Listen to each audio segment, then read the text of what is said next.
ஏம்மா இன்னைக்கு வந்து பார்த்தீங்கன்னா வெள்ளிக்கிழமை வீடியோ தானே. போன வாரம் தான் கோயிலுக்கு போகல, இந்த வாரம் கோயிலுக்கு போயாச்சு. ஆனால் என்னென்னா, நான் வீட்டுக்கு என்ன ஜாமாங்க வேணும்னு நான் வந்து எழுதி வைக்காமல் போயிட்டேன். என்னென்ன வேணும்னு தெரியல. அதனால மனசுக்குள்ளே 1, 2 காலியான பொருள் மட்டும் ஞாபகம் இருந்துச்சுல, அதை மட்டும் வாங்கிட்டு வந்திருக்கேன்.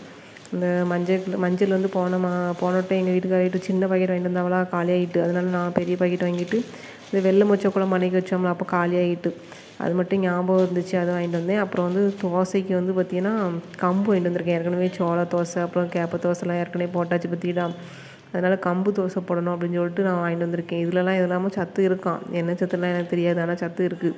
ஆனால் இது வந்து எது பிடைக்கணுமா இல்லை என்ன செய்யணும் ஒன்றும் தெரியல. தூசி கிடக்க மணிக்கு இருக்குது, கழுவுனா பேருமா ஒன்றும் தெரியல. இப்போ தான் ஃபஸ்ட் டைம் வாங்கியிருக்கேன். ஏன்னா ஏதோ சத்து இருக்குங்காவல், அதனால் வாங்கி வைப்போனாச்சு. இதுக்கு முன்னாடிலாம் இப்படி சத்தான பொருள்லாம் வாங்கினதே கிடையாது. இப்போ தான் நான் இப்படி சத்தாக செய்கிறேன். என்ன நினச்சா எனக்கே ரொம்ப பெருமையாக இருக்குது பார்த்துக்கிடுங்க. ஆமாம். அதுக்கப்புறம் பார்த்திங்கன்னா இன்றைக்கி தண்ணி வெந்தயமும் ஜீரகமும் போட்டு தண்ணி வச்சுருக்கேன். இந்த கூலிங்காக தான் இருக்குது, உடம்பு கூலிங்காக இருக்குது. நைட்லாம் குளிராக தான் இருக்குங்க கிளைமேட்டு. ஆனாலும் பார்த்திங்கன்னா அந்த தலைமுடி உதிர்றதுக்கு, தலை வலிக்கிறதுக்கு, இதுக்கெலாம் வந்து கொஞ்சம் உடம்பு சூடை வந்து இறக்கணும் பார்த்திங்கன்னா, அதுக்கு வெந்தயமும் ஜீரகமும் போட்டிருக்கேன். அதுக்கப்புறம் இன்றைக்கி நைட்டுக்கு பார்த்திங்கன்னா இட்லி தான். இட்லி நாங்கள் எங்களுக்கு ஒரு வேளையும் அவிச்சு சாப்பிட்டுட்ருக்கோம். இது வந்து எங்கள் வீட்டுக்காரர்களுக்கு 5 இட்லி அவிச்சேன். எனக்கு திடீர்னு தான் ஞாபகம் வந்துச்சு, என்னடா அடியில் தண்ணி கிடக்கா என்னன்னு தெரியல, ஒரு மாதிரி சுறுசுறுன்னு பிடிக்கேன் அப்படின்னு பார்த்தேன். தண்ணி கொஞ்சோண்டு கிடக்கு, ஆனால் அவிஞ்சிட்டு இட்லி. இந்த கடைசி மாவு பற்றிலாம் கொஞ்சம் கல்லாக தான் இருக்கும்னு நினைக்கேன். இருந்தாலும் ஒன்றும் செய்ய முடியாது, இப்படி தான் சாப்பிட்டா ஆகணும், வேறு வழி கிடையாது. அதுக்கப்புறம் பார்த்திங்கன்னா இன்றைக்கி சாயங்காலத்துக்கு வந்து சத்துணவு மாவு கொழுக்கட்டை அவிச்சேன். அந்த இதை அவிச்சு ரொம்ப நாள் ஆகுது. சத்துணவு மாவு சத்தாக சாப்பிட்ணும் அப்படின்னு தோணும்போது அந்த சத்துணவு மாவுலாம் ஞாபகம் வருது பார்த்துக்கிடுங்க.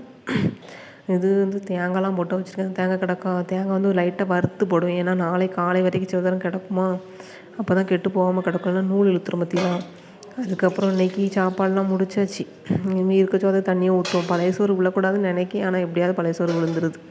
இந்த இட்லி அவிக்கிறது பிரச்சனை இல்லை, அந்த இட்லி துணியை கலசதுக்குள்ளே படுற பாடு இருக்குது பற்றியெல்லாம், அதான் பெரிய பாடாக இருக்கும். எனக்கு என்னவோ உலகத்தில் பெரிய வேலை இந்த இட்லி துணி கழுவுறது தான் அப்படின்னு எனக்கு தோணும்.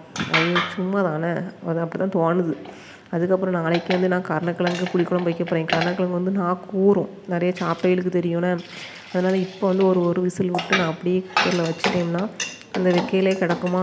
இன்றைக்கி நைட்டே அவிச்சு வச்சுட்டோம்னா நாளைக்கு நம்ம அந்த கருணக்கிழங்கு புளிக்குழம்பு வைக்கும்போது நல்லா ஊறாது, நாக்கு ஊறாது, நல்லா முட்டை மஞ்சக்கரு மாதிரி நல்லா சூப்பராக இருக்கும் குழம்புல கலந்து. யாராவது இப்படி குழம்பு வைக்கணும்னு ஆசைப்பட்டீங்கன்னா முதல் நாளே வேக வச்சு மறுநாள் வைங்கன்னா அந்த நாக்கு ஊறாமல் இருக்கும். யாரும் வைப்பீலான்னு தெரியல, இருந்தாலும் வச்சேன்னா அந்த ஐடியாவை ஃபாலோ பண்ணுங்கள். அதுக்கப்புறம் நம்ம வேலை முடிஞ்சிட்டு இந்த நைட்டு கொஞ்சோண்டு இஞ்சி டீ கிடக்கு, அதை லைட்டாக குடிச்சிட்டு படுக்கணும், அவ்வளோதான்.